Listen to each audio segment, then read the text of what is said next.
తెలంగాణ రాష్ట్ర వ్యాప్తంగా జరుగుతున్న పరిస్థితులన్నీ చూస్తున్నాం. కొత్తగా ఏర్పడిన కాంగ్రెస్ ప్రభుత్వానికి సంబంధించి మార్పు అనే పేరుతో ఈ తెలంగాణ రాష్ట్రంలో ఏం చేస్తుంది, ఎలా ఉంది అనే అంశానికి సంబంధించి కూడా చర్చించబోతున్నాం. ఈ రోజు ఈవినింగ్ డిబేట్ కు సంబంధించి మనతో పాటు సుంకర నరేష్ హైకోర్టు అడ్వకేట్ వారు ఉన్నారు. వారితో మాట్లాడే ప్రయత్నం అయితే చేద్దాం. గుడ్ ఈవినింగ్ అండి. Good evening. ఎలా ఉంది పరిస్థితి మార్పు పేరుతో వచ్చిన కొత్త ప్రభుత్వానికి సంబంధించి? ఇప్పుడు డిసెంబర్ 3వ తారీఖున రిజల్ట్స్ వచ్చినాయి. ఈరోజు 28వ తారీఖు, ఫిబ్రవరి 28వ తారీఖు, అంటే ఆల్మోస్ట్ ఒక 3 నెలల పాలన, 90 రోజుల పాలన. ప్రభుత్వం నిన్ననే మనకి ఇది తెలిసిన విషయమే ఏంటి అంటే కనుక గ్యారంటీకి సంబంధించి మిగిలిన 2 పథకాలు కూడా మేము లాంచ్ చేస్తున్నామని చెప్పి. సో ఇక్కడ నేను మాట్లాడేది, నేను ప్రభుత్వానికి విన్నవించుకునేది ఏంటి అని అంటే కనుక, మీరు 6 గ్యారంటీలు అని చెప్పి మీ ప్రభుత్వం అంతా కూడా 6 గ్యారంటీల చుట్టూనే తిరుగుతుంది. ఓకే ఫైన్, మీరు మేనిఫెస్టోలో పెట్టారు, దాన్ని అమలు చేయాలి, మేము నిరూపించుకుంటామని చెప్పని అంటున్నారు. కానీ 6 గ్యారంటీల కంటే ముందుగా కనీస సౌకర్యాలు కల్పించాల్సిన ఏవైతే కనుక హాస్టల్స్లో కానీ, ప్రజలు కానీ, బడుగు బలహీన వర్గాలు, మైనారిటీ, ఎస్సీ ఎస్టీ సంబంధించిన ప్రజలు కానీ, విద్యార్థులు కానీ చాలా నరకయాత్ర పడుతున్నటువంటి పరిస్థితి ఈరోజు రాష్ట్రంలో ఉంది. గత ప్రభుత్వము వీటిలన్నిటినీ కూడా పట్టించుకోని పరిస్థితి ఉంది. సో అందు గురించే ఆ ప్రభుత్వానికి గుణపాఠం చెప్పి ఒక కొత్త ప్రభుత్వం ప్రజాపాలన వైపు ముందుకు వెళ్తుంది అని చెప్పి కూడా ఈ యొక్క ప్రభుత్వాన్ని ప్రజలు ఎన్నుకోవడం జరిగింది.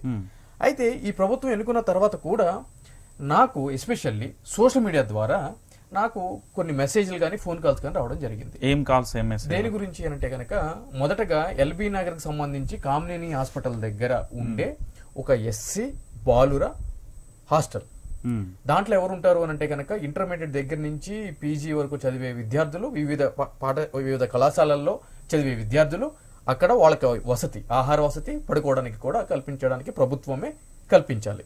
దానికి సంబంధించి పూర్తిగా ప్రభుత్వమే దానికి సంబంధించిన ఏవైతే మెస్ ఫీజులు ఉంటాయో అవన్నీ కూడా ప్రభుత్వమే చేయాలి. కానీ వసతులు ఏమాత్రం లేవు. కనీసం అంటే తినడానికి కావాల్సిన తిండి కూడా చాలా దౌర్భాగ్యమైన పరిస్థితుల్లో ఉంది, పందికొక్కులు కొట్టేసే పరిస్థితుల్లో ఉంది అని చెప్పి కూడా చెప్పడం జరిగింది. దాని మీద నేను సోషల్ మీడియా ద్వారా నా యొక్క వాయిస్ అనేది వినిపించడం జరిగింది. దాని తర్వాత అది చూసి హయత్ నగర్కి సంబంధించి అక్కడ ఒక 5 హాస్టల్స్ ఉంటాయి ప్రభుత్వానికి సంబంధించి. ఆ 5 హాస్టల్కి సంబంధించిన ఒక వ్యక్తి నాకు ఫోన్ చేయడం జరిగింది. ఒక చదువుకునే విద్యార్థి, అన్న మిమ్మల్ని చూస్తున్నాము, మీరు కొట్లాడుతున్నారు, మా పరిస్థితులు కూడా చాలా దారుణంగా ఉన్నాయి అన్న, ఒకసారి విజిట్ చేయండి అని అంటే కనుక సరే మీ యొక్క హాస్టల్ లొకేషన్ పెట్టమంటే పెట్టడం జరిగింది. నిన్న వెళ్ళి నేను ఆ యొక్క హాస్టల్ విజిట్ చేయడం జరిగింది. విజిట్ చేస్తే విస్తుపోయే నిజాలు, చాలా దారుణమైన పరిస్థితులు. అంటే టాయిలెట్లు కానివ్వండి, వాష్రూమ్స్ కానివ్వండి, తినే తిండి కానివ్వండి, ఆ స్టోరేజ్ రూమ్స్ కానివ్వండి, పైన వాటర్ ట్యాంక్ కానివ్వండి, చీకటి కానివ్వండి, పాములు, తేళ్లు, ఇట్లా చెప్పుకుంటూ పోతే వాట్ నాట్ ఏది కాదు అని అనిపిస్తుంది. ప్రత్యక్షంగా నేను చూపించడం జరిగింది, అంటే ఎటువంటి బాత్రూమ్ లో పరిస్థితి ఉందో. ఓకే,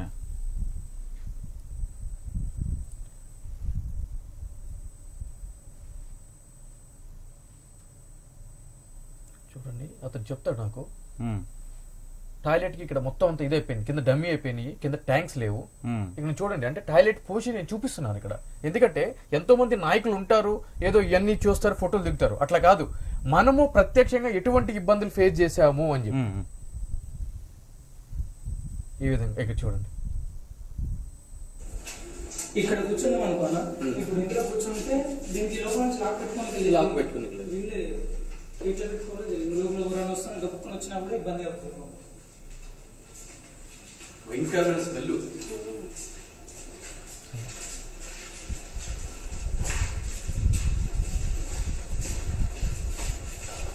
కింద అది కూడా డైనింగ్ హాల్ ఇక్కడ చూడండి,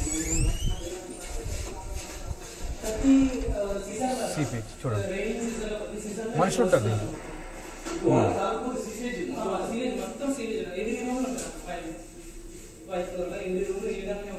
ఇది ఏం రేపు నాడు కరెంట్ ఆఫీస్ అవకాశాలు కూడా ఉన్నాయి. దీన్ని పట్టించుకునే లేదు.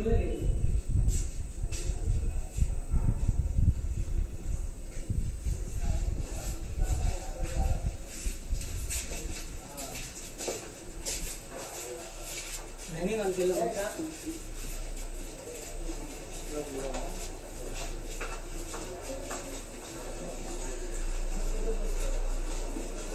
అందులో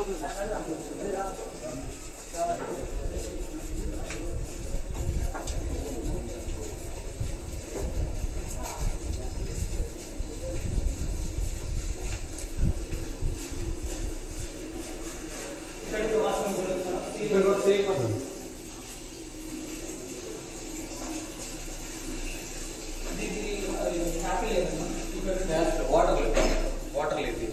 ట్యాప్ లేదు.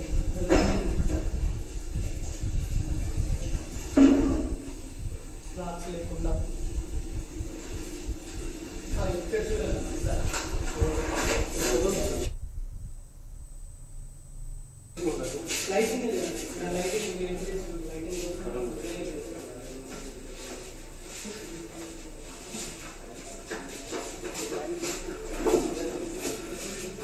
సో మొత్తానికి ఇది ఎక్కడ హిమాయత్ నగర్ హయత్ నగర్ కి సంబంధించి సంబంధించి. ఓకే, ఇప్పుడు ఇవన్నీ చూసారు కదా, ఇప్పుడు తెలంగాణ ప్రభుత్వానికి సంబంధించి కొన్ని ఇమేజెస్ కూడా ఉన్నాయి మీకు.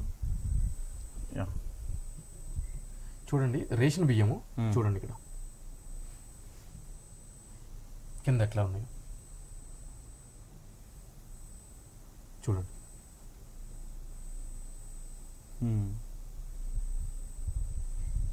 ఇక్కడ చూడండి రైస్,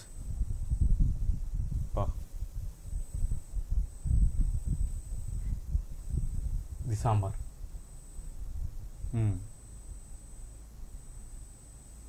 సో ఇవన్నీ కూడా సో ఇప్పుడే ఇదే కేసీఆర్ ప్రభుత్వం గత ప్రభుత్వం వైఫల్యాలు కదా అని అడిగే ఛాన్సెస్ కూడా ఉంటది కదా. నేను ఎగ్జాక్ట్లీ అంటే మన డిబేట్ స్టార్ట్ చేసే ముందే నేను చెప్పడం ఏం జరిగింది అంటే కనుక గత ప్రభుత్వము ఇటువంటి వాటిని నిర్లక్ష్యం చేసింది కాబట్టి, వీళ్ళని కనీసం ఒక మనుషుల కింద గుర్తించలేదు కాబట్టి, ఒక ఓటు బ్యాంక్ కింద చూసింది కాబట్టి ఆ యొక్క ప్రభుత్వాన్ని ఇంటికి పంపించి ఒక ప్రజా ప్రభుత్వం అంటున్నారు కాబట్టి ప్రభుత్వాన్ని ఎన్నుకోవడం జరిగింది. నేనేమంటున్నా అంటే ఈ ప్రభుత్వం కూడా 6 గ్యారంటీల మీద మీరు ఏదైతే ఫోకస్ చేస్తున్నారో దానికంటే ముందు పరిష్కరించాల్సిన సమస్యలు చాలా ఉన్నాయి. ఇది అత్యవసర సమస్యలు.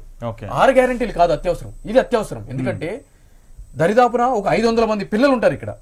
అంటే దీనికి సంబంధించి ఈ విధంగా రాష్ట్రంలో కొన్ని వందల హాస్టల్స్ పరిస్థితి ఈ విధంగానే ఉంది. రాష్ట్రంలో ఉన్న ప్రతి ఒక్క హాస్టల్ పరిస్థితి ఈ విధంగానే ఉంది. పిల్లలు ఒకసారి ఆలోచించండి, వాళ్ళు చదువుకునే పిల్లలు ఇంతటి దారుణమైన పరిస్థితుల్లో ఉండి చదువుకోవాల్సిన అవసరం వాళ్ళకి ఏముంది? బయటకు వెళ్ళి ఏ జాబ్ చేసినా కూడా ఒక 20,000 25,000 వాళ్ళకి శాలరీ వస్తుంది. బయట ఇద్దరు కలిసి రూమ్ తీసుకున్నా కూడా చాలా వండర్ఫుల్ గా వాళ్ళకి కావాల్సినవన్నీ వండుకుని తిని ఉండొచ్చు. కానీ చదువు యొక్క గొప్పదనం తెలిసి వాళ్ళ యొక్క తల్లిదండ్రులు చదువుకోలేదు, వాళ్ళ పరిస్థితులు మాకు రిపీట్ కాకూడదు, బతుకులు మారాలి అని చెప్పి ఇన్ని ఇబ్బందులు పడుతూ కూడా వాళ్ళు చదువుకుంటున్నారు. అట్లీస్ట్ వీళ్ళ తరపున డిస్ట్రిక్ట్ కలెక్టర్కి సంబంధించిన సోషల్ వెల్ఫేర్ ప్రిన్సిపల్ సెక్రటరీకి, వార్డెన్కి, వీళ్ళందరికీ కూడా గత 6 నెలల నుంచి కూడా తరచుగా రిప్రజెంటేషన్ ఇస్తూనే ఉన్నారు పిల్లలు. మాకు ఈ సమస్యలను పరిష్కరించండి అని చెప్పి. ప్రభుత్వం మెస్ ఛార్జీలు పెంచుతుంది అని అంటున్నారు, కానీ పరిస్థితులు మాత్రం గ్రౌండ్ లెవెల్ ఇదే విధంగా ఉంది. సో నన్ను అంటున్నారు, మీరు అక్కడ టాయిలెట్స్ ఏవైతే బేసిన్స్ ఉన్నాయో టాయిలెట్ పోసి చూపించి అంత అవసరం ఏముంది? నీళ్లు పోస్తే కూడా కిందకి పడతాయి కదా, అంత చూపించాల్సిన అవసరం ఏముంది అని కూడా నన్ను అనడం జరుగుతుంది. నేను ఒకటే చెప్తున్నాను, ఈరోజు ప్రాక్టికల్గా సమస్యలోకి వెళ్ళినప్పుడు మాత్రమే అది ఎంతటి దారుణంగా ఉందో అందరూ అనుకుంటున్నాడు. ఆక్వర్డ్గా ఉంది అంటే చూడ్డానికే మీకు అంత ఆక్వర్డ్గా ఉంటే మరి ప్రత్యక్షంగా వాళ్ళు పడుతున్నారు బాధలు. మరి అదేంటి అంటే వాళ్ళు మనుషులు కదా? మీరు ఇళ్లలో కూర్చుని సఫిస్టికేటెడ్ లైఫ్ ఉంటా ఎట్లెందుకు చేసినావు అట్లెందుకు చేసినావు అంటే ఇబ్బందులు తెలియాలి అట్లీస్ట్. అంటే నాలాంటి ఒక వ్యక్తి, నాలాంటి ఇప్పుడు హైకోర్టు అడ్వకేట్ నేను ఈరోజు ఇటువంటి షర్ట్లు వేసుకున్నా, తిరిగిన ఐఫోన్ వాడినా, యాపిల్ వాచ్లు వాడినా, అట్లీస్ట్ వాళ్ళ యొక్క పరిస్థితులు తెలియాలి అని అంటే కనుక అక్కడి నుంచి వచ్చిన విద్యార్థినే కాబట్టి నేను వెళ్ళి ప్రత్యేకంగా చూపించే ప్రయత్నం నేను చేశాను. ఇదే ప్రజానికానికి నేను ఒక ప్రశ్న కూడా వేస్తున్నాను. కరోనా టైంలో 2020లో ఏప్రిల్ నెలలో ఉపాసన గారు ఇండియన్ టాయిలెట్ యొక్క ప్రాముఖ్యతను వివరిస్తూ ఒక పోజింగ్ చేసి ఈ విధంగా గనక మనం ఇండియన్ టాయిలెట్ని వాడితే ఎటువంటి కాళ్ళ నొప్పులు కానీ ఏమీ ఉండవు, ఆరోగ్యంగా ఉంటాము అని చెప్పి చెప్పడం జరిగింది. ఇదే సోకాల్ ప్రజానికం ఆహా ఓహో చాలా వండర్ఫుల్గా చేశారు, అప్రిషియటబుల్.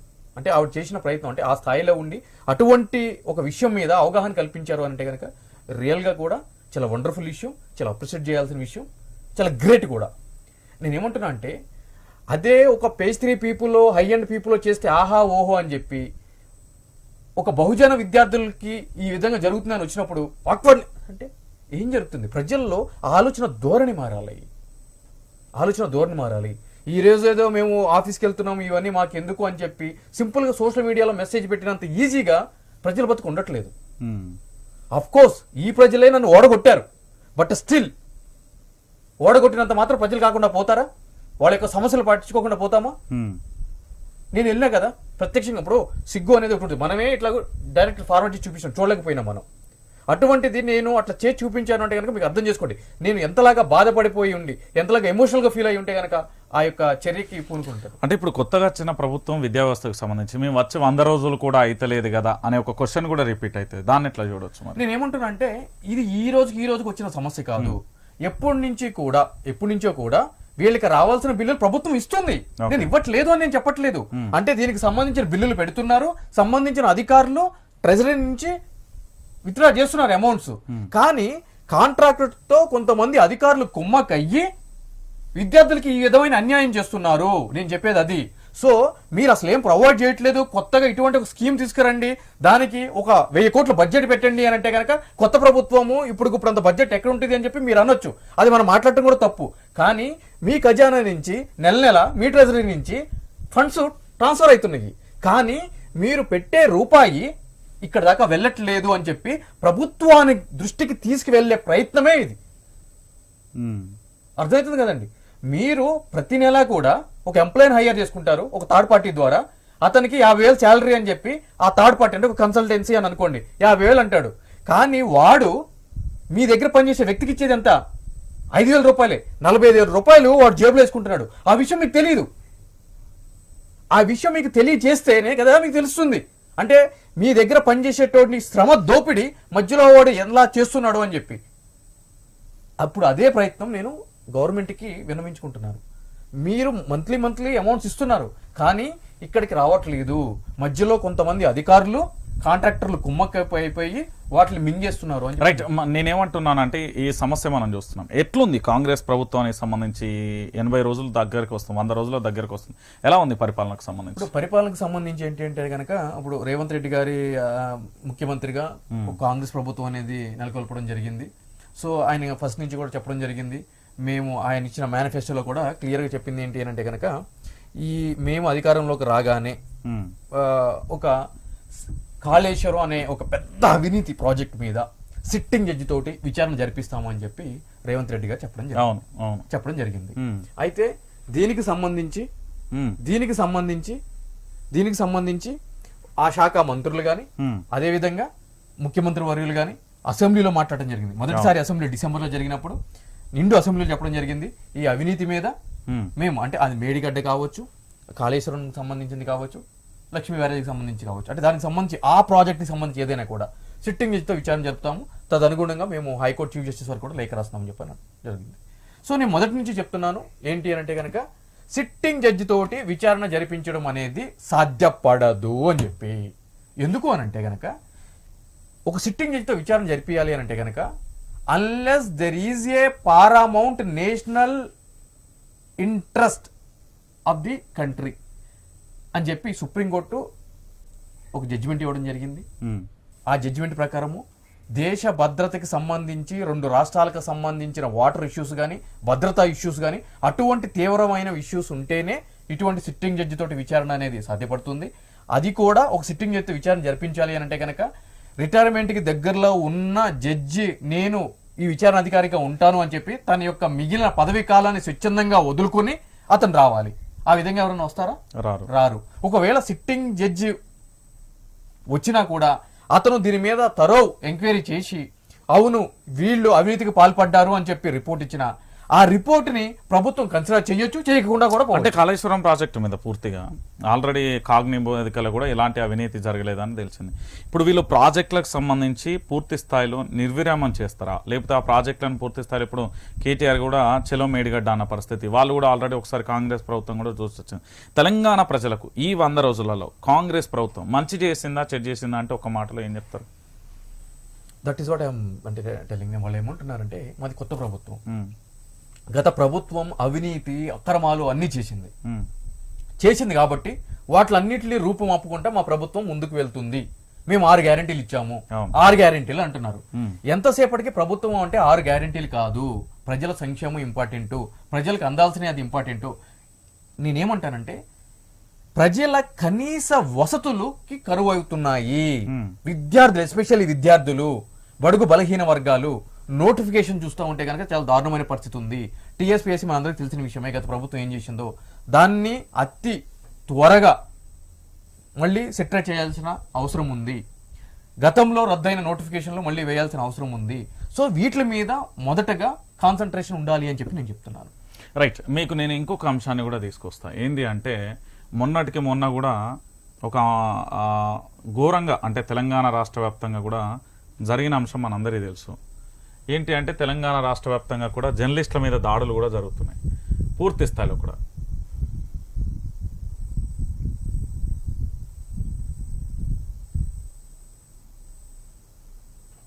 ఏంది అంటే జై తెలంగాణ అన్నా కానీ తెలంగాణ ఆ పదాన్ని ఉచ్చరించినా కూడా పూర్తి స్థాయిలో కూడా దాడులు అనేది జరుగుతున్న పరిస్థితి చూసినాం మనం.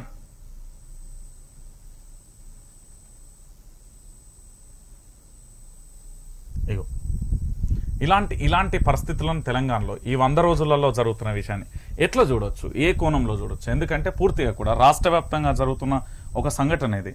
100 రోజులలో 3rd డిగ్రీ అంటే కేవలం జై తెలంగాణ అన్నందుకే పూర్తి స్థాయిలో ఇది ఎక్కడ వరంగల్ జిల్లాకు సంబంధించి హనుమకొండలో ఒక అగ్రంపాడుకు సంబంధించిన ఒక ఘటనకు సంబంధించి జరిగిన విషయం.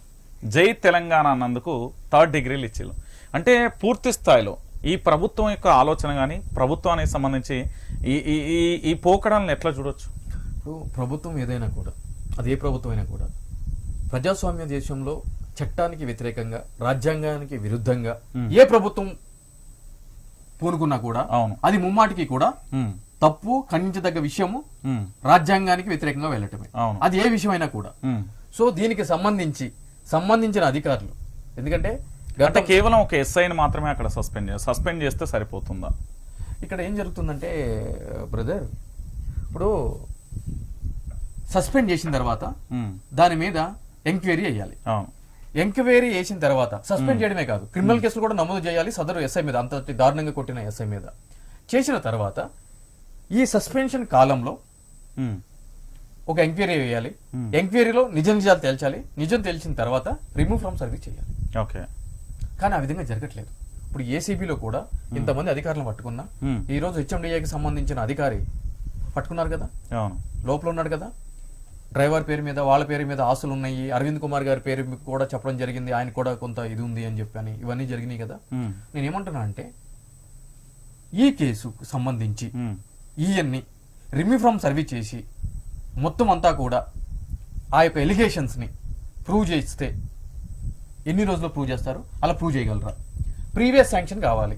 రేపొద్దున ఇన్వెస్టిగేషన్ చేయాలంటే ప్రభుత్వ అధికారిగా ఉన్నాడు కాబట్టి ఎన్ని రోజుల్లో సంబంధించిన ఇన్వెస్టిగేషన్ అథారిటీ కన్సర్న్డ్ డిపార్ట్మెంట్ పై అధికారికి లెటర్ పెడితే ఎన్ని రోజుల్లో ప్రీవియస్ శాంక్షన్ కి వాళ్ళు యాక్సెప్ట్ చేస్తారు? ఇవన్నీ అంశాలు ఉంటాయి. సో ఇవన్నీ ఇక్కడ ఏం జరుగుతుందంటే బ్రదర్, హడావిడి చేస్తారు, ఛార్జ్ షీట్ వేయరు, రిమూవ్ ఫ్రమ్ సర్వీస్ చేయరు. మీకు అంతెందుకు, మొన్న డిఎస్పీల పదోన్నతులు జరిగినాయి 150కి పైగా.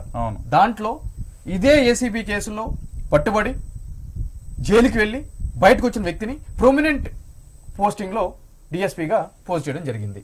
సదరు ఉద్యోగులే ఫోన్ చేసి బాధపడటం జరిగింది. వాళ్ళ పేర్లు మనం చెప్పలేం కదా. అంటే ఇటువంటి పరిస్థితి ఉంది. అంటే ఇవన్నీ కూడా చూడాల్సిన ఆవశ్యకత ఉంది. రైట్. ఇంకొక అంశం కూడా ఇక్కడ మొన్న జాతరలో జరిగిన అంశం కూడా, కనీసం ఇక్కడ ఎస్ఐని ఎస్పీ చితక బాదుతాడు ఫారెస్ట్ డిపార్ట్మెంట్ కి సంబంధించి. దీన్ని ఎట్లా చూడొచ్చు ఈ కేసుకు సంబంధించి? దీనికి సంబంధించిన ఒకటే చెప్తా, పోలీస్ అధికారులు గానీ ఫారెస్ట్ అధికారులు గానీ ఎవరైతే గనక ఎన్ఫోర్స్మెంట్ అథారిటీస్ ఉన్నారో దయచేసి చూడండి. ఎస్పీ ఎస్ఐని కొట్టాడు, యూనిఫామ్ వేసుకున్నంత మాత్రాన మా సార్లు మాకు చెప్పారు మేము ఏదంటే అది అని చెప్పి జులు విడిపిస్తే ఇక మీ బ్రతులు కూడా ఇట్లానే ఉంటాయి. ఇదే అర్థం చేసుకోవాలి. ఫస్ట్ యూనిఫామ్ వేసుకున్న ప్రతి ఒక్క అధికారికి నేను చెప్పేది ఒకటే, పద్ధతిగా మీరు రాజ్యాంగ ప్రకారం డ్యూటీలు చేయండి. పై అధికారి చెప్పాడు కదా అని రెచ్చిపోతే ఆ పై అధికారే మిమ్మల్ని కుటుంబ సభ్యుల ముందు ఇజ్జత్ తీసేటువంటి పరిస్థితి ఉంది. పాపం వీళ్ళ వైఫ్ కాళ్ళు మొక్కింది, పిల్లలు ఉన్నారు, జస్ట్ ఏం లేదు, ఒక రోప్ వేస్తున్నప్పుడు వాళ్ళని దర్శనానికి పంపించే క్రమంలో ఇది జరిగింది, తీసి బయటకి వేసి కొట్టాడు అని చెప్పి కూడా నేను విజువల్ కూడా నేను చూడడం జరిగింది. టీవీలో కూడా బ్రేకింగ్ న్యూస్ కింద వచ్చింది. ఇది చాలా దౌర్భాగ్యమైన పరిస్థితి. డిసిప్లినరీ యాక్షన్ తీసుకోవాలి సంబంధించిన ఎస్పీ మీద. రైట్. ఇంకొక సంఘటన మీ అందరికీ తెలుసు, శంకర్ కు సంబంధించి కూడా ఎట్లా చూడొచ్చు? ఒక జర్నలిస్టుల మీద, ఈయనతోనే కాదు ఈయనతో పాటుగా పూర్తి స్థాయిలో మీరు అన్నట్టుగా జర్నలిస్టుల మీద దాడి, అంతకుముందు ఒక్కొక్కరుగా కూడా జరిగిన దాడికి సంబంధించి కూడా మనం చూస్తూనే ఉన్నాం. ఎందుకు అంటే ఈ విషయాన్ని ప్రత్యక్షంగా కూడా చాలా వరకు కూడా నిన్నటికి నిన్న మరో జర్నలిస్ట్ మీద కూడా దాడి జరిగింది. సో ఈ దాడులన్నింటినీ తెలంగాణలో దేనికి సంకేతంగా ఈ రాష్ట్ర ప్రభుత్వం చేస్తున్నారు? ఇక్కడ ఏం జరుగుతుందంటే బ్రదర్, ఒక ప్రభుత్వం ఉన్నప్పుడు ఆ ప్రభుత్వానికి సంబంధించి కొన్ని టీవీ ఛానల్స్ కానీ, కొన్ని పత్రికలు కానీ, కొన్ని యూట్యూబ్ ఛానల్స్ కానీ, వాటికి భజన చేస్తూ ఉంటాయి. ఓకే, ఒక ప్రభుత్వం అధికారంలో ఉన్నప్పుడు. అవును.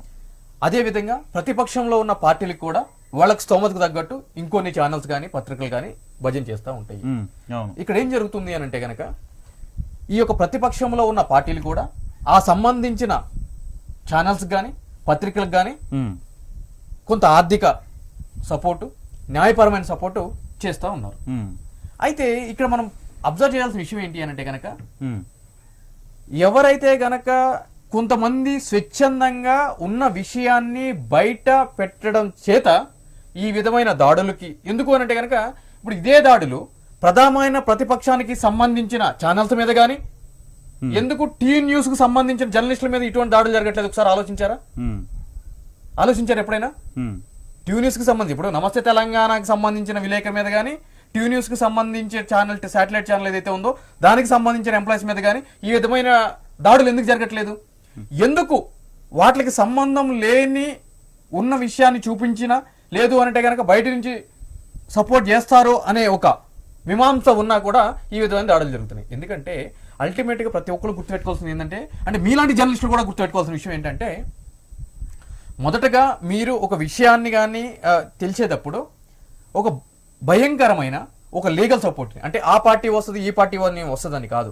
ఇప్పుడున్న పరిస్థితుల్లో నేను ఏం చెప్తున్నాను అంటే కనుక, ప్రాణాలు ఇంపార్టెంట్, ప్రాణాలకే గ్యారంటీ లేనటువంటి పరిస్థితి ఉంది, అక్రమ కేసులు బనాయించే పరిస్థితి ఉంది. ఈ రోజు ఒక ఛానల్ రన్ చేయాలి అంటే కనుక నెల వచ్చేటప్పటికి 5 లక్షలు 6 లక్షలు శాలరీస్ అయితే తప్ప ఈ ఛానల్ రన్ చేయలేని పరిస్థితి ఉంది. అటువంటిప్పుడు అక్రమ కేసులు పెట్టి లోపలేస్తే ఈ ఛానల్ ఎట్లా రన్ చేయాలి, ఇవన్నీ ఎట్లా రన్ చేయాలి? సో కాబట్టి ఆ పార్టీ వస్తుంది ఈ పార్టీ అని వస్తుందని కాకోకుండా మీకంటూ వ్యక్తిగతంగా ఒక లీగల్ సపోర్ట్, ఒక స్ట్రాంగ్ సపోర్ట్ తీసుకున్న తర్వాత మాత్రమే మీరు ముందుకు వెళ్తే మీలాంటి వ్యక్తుల్ని కాపాడుకోవడానికి, ఎందుకంటే నిజాన్ని బయటకు తీసుకురావాలి అని అంటే కనుక మీలాంటి వ్యక్తులు చాలా ఇంపార్టెంట్ సమాజానికి. ఇప్పుడు అందరూ అధికార పార్టీకే భజన చేస్తే అదే పార్టీ అనే కానివ్వండి, మరి నిజాన్ని ఎవరు బయటకు తీసుకురావాలి? ఆబ్వియస్ అంటే గతంలో ఇక్కడే శాటిలైట్ ఛానల్గా ఉన్న V6 కానీ, దాంతోపాటు వెలుగు దినపత్రిక, ఆంధ్రజ్యోతి, ఇవన్నీ కూడా రాసినప్పుడు ఎక్కడ దాడులు జరగలేదు. ఇప్పుడు టీ న్యూస్ కూడా పోరాటం విపక్షం, ప్రధాన విపక్షంగా ఉంటుంది. ఇప్పుడు మాలాంటి జర్నలిస్టులను కూడా మేము పనిచేస్తున్నప్పుడు అక్రమ కేసులు, ఇప్పుడు నా విషయంలో మీరే వాదించలు, ఈ కేసులు అనేది చూస్తాం. అంటే భవిష్యత్తులో గొడ్డలు పెట్టు కదా ఈ భావ ప్రకటన స్వేచ్ఛకు. 100% అదే అంటున్నాను బ్రదర్, మీలాంటి వ్యక్తుల మీద దాడులు జరుగుతాయి అని అంటున్నాను. ఎందుకు అని అంటే గనక, ఒక పెద్ద వ్యక్తిని కొట్టాలి అని అంటే గనక కొట్టరు. ఎందుకంటే ఒక రాజు ఇంకొక రాజుని డైరెక్ట్ హిట్ చేయడు, సైన్యాన్ని పంపిస్తాడు. మధ్యలో సైన్యం కదా కొట్టుకు వచ్చేది. రాజులు బాగుంటారు కదా, ఆ సీట్లు ఆ రాజు కూర్చుంటాడు, ఈ సీట్లు ఈ రాజు కూర్చుంటాడు. మధ్యలో ఎవరు యుద్ధం చేసినప్పుడు చనిపోయేది? సైనికులు చనిపోతా ఉంటారు. ఆ యొక్క సైన్యానికి ఆధిపత్యం వహించే వ్యక్తి చనిపోతా ఉంటాడు, సైనికాధిపతి. రాజులు ఎందుకు సైన్యాన్ని మీరు ఉండండి పోయి, నేను తోపు రాజుని వాడు తోపు రాజు, మీ ఇద్దరం పోయి కొట్టుకుంటామని చెప్పి డైరెక్ట్ హిట్ చేసుకోవచ్చు కదా, వాళ్ళు చేసుకోరు. సో నేను ఏమంటున్నానంటే, మీలాంటి వ్యక్తుల మీద మాత్రమే దాడులు జరుగుతాయి, మెయిన్ వ్యక్తుల మీద దాడులు జరగవు. ఎందుకంటే ఇది సైకలాజికల్ గేమ్, ఇది రాజకీయంలో ఒక భాగం మాత్రమే. కాబట్టి మీలాంటి నిజాన్ని వెలికి తీసి నిర్భయంగా కొట్లాడే వ్యక్తులు మీరున్నారు. మీకు ఏ పార్టీ సపోర్ట్ చేసింది? మనం మీ మీద అక్రమ కేసులు అయినప్పుడు బీఆర్ఎస్ పార్టీ సపోర్ట్ చేసిందా? లేదు, ఎవరు చేయలేదు. ఏ పార్టీ చేయలేదు కదా, ఏ పార్టీ చేయలేదు. మీ అంతటా మీరు కొట్లాడుకున్నారు. మీరు నాకు తెలుసు కాబట్టి మీ తరపున నేను వాదించాను. అలా ఎంతమంది జర్నలిస్ట్ తెలిసిన వ్యక్తులు ఉంటారో వాళ్ళకి అంత ఆర్థిక స్తోమత ఉంటుంది, రైట్? అవును. అలా లేకపోతే ఒక బలమైన వ్యక్తిని భయపెట్టడానికి మీలాంటి వ్యక్తుల్ని వాళ్ళు బలి చేసేస్తారు. అంటే నేనేమంటున్నానంటే, ఇక్కడ కేవలం జర్నలిస్టులుగా మా విధి నిర్వహణలో మేము చేస్తాం, కానీ ఇంతకంటే పచ్చి బూతు పదజాలంతోనే రాజకీయ పార్టీలు విమర్శలు చేసుకుంటాం. కానీ అక్కడ ఎందుకు జరిగాయి? జర్నలిస్టులే ఎందుకు ఫోకస్ అవుతారు? ఎగ్జాక్ట్లీ. ఎందుకంటే ఇక్కడ కేవలం మహా అంటే ఒక యూట్యూబ్ ఛానల్ మాత్రం ఒక్క దాంట్లోనే కనబడతారు. అక్కడ మాట్లాడిన భాష అన్ని శాటిలైట్ ఛానల్ పేపర్లో కూడా కనిపిస్తుంది కదా. ఇప్పుడు రాజకీయ పార్టీ అంటే కనుక ఒక వ్యవస్థ కదా బ్రదర్, ఒక వ్యవస్థ. అవును, ఒక పార్టీ అనేది ఒక వ్యవస్థ. దానికి కార్యకర్తలు, నాయకులు, జిల్లా ప్రెసిడెంట్లు, ఇన్ఛార్జీలు, XYZ అని ఉంటారు. మీది ఒక ఇన్స్టిట్యూషన్, అంటే మీరే హెడ్. మిమ్మల్ని హిట్ చేసామనుకోండి ఎవరు వస్తారు? అని ఒక ధైర్యం ఉంటుంది కదా, అవును. దాని గురించి ఇవన్నీ చిన్న లాజిక్. అంటే ఇక్కడ పూర్తి స్థాయిలో ఇప్పుడు జర్నలిస్టుల మీద దాడులు జరుగుతూ ఉంటే ఇది రేపు పొద్దుగల భవిష్యత్తులో పూర్తి స్థాయిలో కూడా రాష్ట్ర ప్రభుత్వానికి నష్టం కాదా? 100%. ఇప్పుడు జర్నలిస్టుల మీద దాడులు జరగడం అనేది ఈ రోజు జరుగుతున్న ప్రక్రియ కాదు. గత ప్రభుత్వంలో కానీ అంతకుముందు భారతదేశంలో వివిధ రాష్ట్రాల్లో కానీ జర్నలిస్టు మీద ఇటువంటి దాడులు జరగడము, రాజద్రోహం కేసులు పెట్టిన సందర్భాలు కూడా ఉన్నాయి. దానికి సంబంధించి సుప్రీంకోర్టుకి వెళ్ళడము, సుప్రీంకోర్టు తీర్పులు ఇవ్వడము, ఈ విధమైన పత్రికా స్వేచ్ఛని హరించడం అనేది ముమ్మాటికి కూడా భావ ప్రకటన స్వేచ్ఛని హరించడమే, ఆర్టికల్ 90ని వైలేట్ చేయడమే అని చెప్పి కూడా తీర్పులు పేజీలకు పేజీలు తీర్పులు ఇచ్చిన సందర్భాలు కూడా ఉన్నాయి. సో అయినా కూడా ఈ యొక్క అధికారంతో సంబంధించిన రాష్ట్ర ప్రభుత్వాలు ఈ విధంగా జర్నలిస్టుల మీద వాళ్ళ యొక్క వైఖరిని ఈ విధంగానే చేసుకుంటూ పోతున్నారు. అంటే ప్రభుత్వం కానీ విపక్షం కానీ ఏం చేయాలి? అంటే ఒక డిజిటల్ మీడియాలో ప్రశ్నించే గొంతుకల కోసం ఏం చేయాలి? ప్రభుత్వం ఇప్పుడు బేసికల్ ఒకటి బ్రదర్, ప్రభుత్వమే కదా చేసేది ఇవన్నీ, అవును, విపక్షం చేయదు కదా. ప్రభుత్వం ఈ విధంగా చేసినప్పుడు విపక్ష పార్టీలు మీలాంటి వ్యక్తుల తరపున మాట్లాడాలి, మీలాంటి వ్యక్తుల్ని కాపాడుకోవాలి. ఓకే, అప్పుడే కదా నిజం బతుకుతుంది. వాళ్ళు కూడా మనకేం అవసరం, పోతే పోనీ వీడు మనోడైతే కాదు కదా అని చెప్పి కూర్చుంటే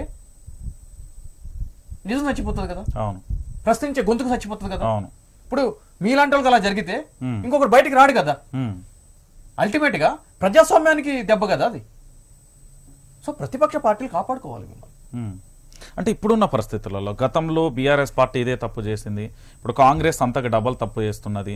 ఈ మార్పు పేరుతో వచ్చింది కేవలం జర్నలిస్టుల మీద దాడులు తప్ప వీళ్ళు చేసేది ఏమీ లేదనే ఒక ఆరోపణ కూడా వినిపిస్తుంది.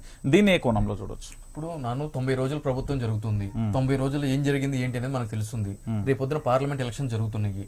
పార్లమెంటు ఎలక్షన్స్ అయిపోయిన తర్వాత అస్సలు ప్రభుత్వం ఏ విధంగా ఉంటుంది, ప్రభుత్వం యొక్క యాక్చువల్ కార్యాచరణ ఏంటి, నిజమైన కార్యాచరణ ఏంటి అనేది మనకు తెలుస్తుంది. ఎందుకంటే ఇప్పుడు వరకు మనం ఏది చూసినా కూడా నిశ్చితంగా ముందస్తు ఎలక్షన్స్ ఉన్నాయి కాబట్టి, అంటే ముందస్తు elections in the sense parliament elections ఉన్నాయి కాబట్టి మనం ఈ యొక్క పార్టీని కానీ ప్రభుత్వాన్ని కానీ అనాలిసిస్ చేసి ఇది నిజస్వరూపం అని చెప్పడానికి మనం చెప్పలేం. ఇప్పుడు ఈ గ్యారంటీలు ఏవైతే ఉన్నాయో ఇంత అడావిడిగా అమలు చేయాల్సిన అవసరం కూడా లేదు. ఎందుకంటే బడ్జెట్ కూడా వాళ్ళు సెటరేట్ అవ్వాలి, గత ప్రభుత్వం చేసిన అప్పులు ఎక్కడి నుంచి అడ్మినిస్ట్రేషన్ చూసుకోవాలి, శాలరీస్ ఇవ్వాలి, ఇంత దాంట్లో కూడా ఇప్పుడు హడావిడిగా చేస్తున్నారు అని అంటే కనుక ఎలక్షన్స్ వస్తున్నాయి కాబట్టి రేపొద్దున ప్రతిపక్ష పార్టీలకి ఇది ఒక ప్రధానమైన అస్త్రం కాకుండా ఉండాలి అని చెప్పి ఈ 6 గ్యారంటీల మీద ఇమ్మీడియట్లీ ఫోకస్ చేయడం జరిగింది. ఓకే, నేను ఇక్కడ ఏమంటున్నానంటే 100 రోజులే కాలేదు, రైతులు ఆత్మహత్య చేసుకున్నారు, ఆటో డ్రైవర్లు ఆత్మహత్య చేసుకున్నారు, దాంతోపాటు ఇక్కడ జర్నలిస్టుల మీద దాడులు, ఈ వరుస సంఘటనలు. అంటే దాంతోపాటు ముఖ్యమంత్రి భాష కూడా రండా అని కానీ తొక్కేస్తాం, పిసికేస్తాం, ఈ భాష పదాలు కూడా వాడుతున్న పరిస్థితి కనబడుతుంది. రేపు భవిష్యత్తులో ఈ ముఖ్యమంత్రి భాషనే తెలంగాణ సమాజానికి సంబంధించి భవిష్యత్ తరాలు కూడా తీసుకొని ఇదే దాడులకు ప్రోత్సహిస్తే భవిష్యత్ పరిస్థితి ఏంటి? అంటే ఇక్కడ ఒక విషయం మనం గుర్తు పెట్టుకోవాలి బ్రదర్, ప్రతిపక్ష నాయకుడు కూడా అట్లానే మాట్లాడుతున్నాడుగా. అంతకు ముందు ముఖ్యమంత్రిగా ఉన్న వ్యక్తి కూడా ఆ విధంగానే మాట్లాడాడుగా. అంతకు ముందు ఉన్న ముఖ్యమంత్రి దేశ ప్రధాని కూడా ఆ విధంగానే అన్నాడుగా, ప్రతిపక్ష నాయకులను అదే విధంగా అన్నాడుగా. ఇప్పుడున్న మాజీ పురపాలక శాఖ మంత్రి ప్రస్తుత ఎమ్మెల్యే కేటీఆర్ గారు కూడా ఆ విధంగానే మాట్లాడుతున్నారుగా. మరి అంటే అసలు నాయకుల లక్షణమే ఆ విధంగా ఉంది. ప్రజలు కూడా దాన్ని యాక్సెప్ట్ చేస్తున్నారు కదా బ్రదర్. ఇప్పుడు మీరు నేను చదువుకున్నాం కాబట్టి, మీరు జర్నలిజంలో ఉన్నారు, నేను అడ్వకేసీలో ఉన్నాను కాబట్టి ఎట్టిపోతుంది సమాజం అని చెప్పి మనకు నొప్పి ఎక్కువగా ఉంటుంది. ప్రజలకు లేదు కదా, ప్రజలు దాన్ని ఎంటర్టైన్ చేస్తున్నారు కదా. కరోనా టైంలో కేసీఆర్ గారు ఎప్పుడు టీవీ ముందుకు వస్తారని చెప్పి ప్రజానికి అంతా కూర్చునేది, ఎందుకంటే ఎప్పుడు బయటకు వస్తారో ఎవరు నిడతారని చెప్పి అది ఎంటర్టైన్మెంట్ లాగా ఫీల్ అయ్యారు ప్రజలు. కాదని చెప్పమనండి ప్రజల్ని. ఇప్పుడు రేవంత్ రెడ్డి స్పీచ్ కూడా అంతేనా? అంతే. నిన్న చేవెళ్ళ ఏదైనా అంతే. అప్పుడు ఆయన తిట్టలేదేంటి, ఈయన తిట్టడానికి అప్పుడు ఏమో తక్కువ తిట్టిందా? ఇప్పుడు ఈయన తిట్టేదాన్ని కూడా యాక్సెప్ట్ చేస్తున్నారు కదా, చేస్తున్నారు. మనం చెయ్యాలని నేను అంటలేదు, మనం ఆల్వేస్ అపోజ్ చేస్తాము, ప్రజలు యాక్సెప్ట్ చేస్తున్నారు అని అంటున్నారు. రైట్. ఇప్పుడు మంత్రులకు సంబంధించిన విషయాలను బయటికి తీసిన, వెలికి తీసిన, కేసులు పెట్టడాలు లేకపోతే బెదిరింపులు చేయడాలు కేవలం కొంతమంది జర్నలిస్టులకే పరిమితం అయిపోతున్న పరిస్థితి. అప్పుడు ఒక వర్గానికి, ఇప్పుడు ఒక వర్గానికి. అంటే ఈ విధంగా జరగడం దేనికి సంకేతం ఇది? ఇప్పుడు వాళ్ళు వీళ్ళ పరిస్థితి ఏ విధంగా ఉంటుంది అంటే కనుక, ఒక ప్రభుత్వం మరి ఇంకో ప్రభుత్వం వచ్చినప్పుడు మేము ఇన్ని సంవత్సరాలుగా ప్రతిపక్షంలో ఉన్నాము, ప్రజల్లో తిరిగాము, ప్రజలు మమ్మల్ని పూర్తిగా కూడా మమ్మల్ని వాడేశారు గట్టిగా. అంటే తెలుగు భాషలో చెప్పాలంటే కనుక నాకేశారు, మరి మేము ఇప్పుడు సంపాదించుకోవద్దా, మేము చెయ్యొద్దా, అప్పుడు చేసినప్పుడు మీరందరూ మూసుకూస్తున్నారు, వచ్చి 10 రోజులు కాలేదు, 20 రోజులు కాలేదు, అప్పుడే మీరు మమ్మల్ని టార్గెట్ చేస్తారు అని అంటే కనుక ఆ పెయిన్ ఉంటుందిగా. అంటే వాళ్ళ దృష్టిలో మాట్లాడుతున్నాను. ఆ పెయిన్ ఉంటుందిగా, అందుకే ఏం చేస్తారు, అధికారం ఉంటుంది. ఈ ఇన్వెస్టర్స్, కంపెనీ ఓనర్స్, ఈ XYZ పక్కన ఉన్న చెంచాలు కూడా అధికారంలో ఎవరు ఉంటే వాడానికి తిరుగుతూ ఉంటారు. అధికారంలో ఏ పార్టీ ఉంటే ఆ పార్టీలో జాయిన్ అవుతూ ఉంటారు, వాళ్ళు డబ్బా కొడతా ఉంటారు. ఇంకా అడ్డు అదుపు ఏముంటది, యంత్రాంగమే వాళ్ళ చేతిలో ఉంటది కదా. ఓకే, ఇంకేం చేసినా నడుస్తుంది.